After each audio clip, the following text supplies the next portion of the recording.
Hello friends, எல்லாருக்கும் வணக்கம். நம்மளோட சேனல்ல நிறைய தோசை வெரைட்டிஸ் நம்ம பார்த்திருக்கோம். அந்த வகையில இன்னைக்கும் ஒரு ஹெல்தியான தோசை ரெசிபி தான் பார்க்க போறோம். சத்து மாவு வச்சு நல்ல கிறிஸ்பியா டேஸ்டியா தோசை எப்படி பண்றது அப்படினு பார்க்க போறோம். நம்மளோட சேனல்ல 18 தானியங்களை வச்சு சத்து மாவு எப்படி பண்றது அப்படிங்கிறதுக்கான டீடைல்டு வீடியோ நான் ஏற்கனவே அப்லோட் பண்ணியிருக்கேன். அதுக்கான லிங்க் நான் உங்களுக்கு கீழ டிஸ்கிரிப்ஷன்ல கொடுக்கிறேன். பார்த்து செக் பண்ணிக்கோங்க. ரொம்பவே யூஸ்ஃபுல்லா இருக்கும்.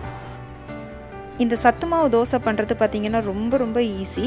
அதுக்காக ஒரு மிக்சிங் பவுல்ல 1/2 கப் அளவுக்கு சத்து மாவு எடுத்துக்கோங்க. நீங்க மெஷர்மென்ட்க்கு எந்த கப் வேணாலும் யூஸ் பண்ணிக்கோங்க. இப்போ அதே கப்புக்கு ஒரு 1/2 கப் அளவுக்கு தோசை மாவு ஊத்திக்கோங்க. முதல்ல ஒரு 1 கப் ஊத்திட்டு கொஞ்சம் கலந்துட்டு அதுக்கு அப்புறமா இன்னொரு 1/2 கப் ஊத்திக்கோங்க.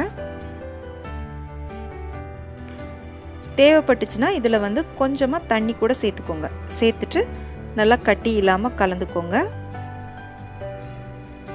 பாருங்க, இந்த மாதிரி நல்லா தோசை ஊத்துற அளவுக்கு கலந்துக்கோங்க. இப்போ இத ஒரு 10 நிமிஷம் அப்படியே விட்டுட்டு அதுக்கு அப்புறமா நீங்க தோசை சுட்டுக்கலாம். இப்போ நாம தோசை ஊத்தலாம். நம்மளோட சேனல்ல பாத்தீங்கன்னா ஏகப்பட்ட தோசை வெரைட்டிஸ் இருக்கு.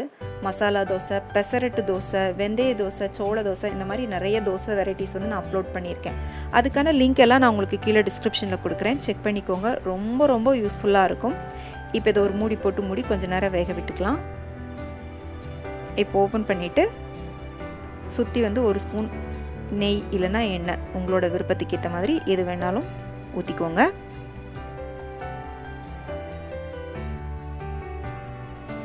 இப்போ இத நீங்க திருப்பி போடுறதா இருந்தா திருப்பி போட்டுக்கோங்க. நான் திருப்பி போடல. இப்போ நம்மளோட சூப்பரான ஹெல்தியான சத்து மாவு தோசை ரெடி ஆயிருச்சு. ரொம்ப மணமா இருக்கும், ரொம்ப டேஸ்டாவும் இருக்கும். கண்டிப்பா ட்ரை பண்ணி பாருங்க. இதோட நீங்க தேங்காய் சட்னி, கார சட்னி வச்சு சாப்பிட்டீங்கன்னா ரொம்ப நல்லா இருக்கும். கண்டிப்பா இந்த ரெசிபி உங்க எல்லாருக்கும் ரொம்ப பிடிச்சிருக்கும் அப்படி நம்புறேன். பிடிச்சிருந்துச்சு அப்படினா மறக்காம லைக் பண்ணிட்டு உங்க फ्रेंड्स and ஃபேமிலிக்கு ஷேர் பண்ணுங்க. மீண்டும் வேறொரு ரெசிபியோடு சந்திக்கிறேன். நன்றி, வணக்கம்.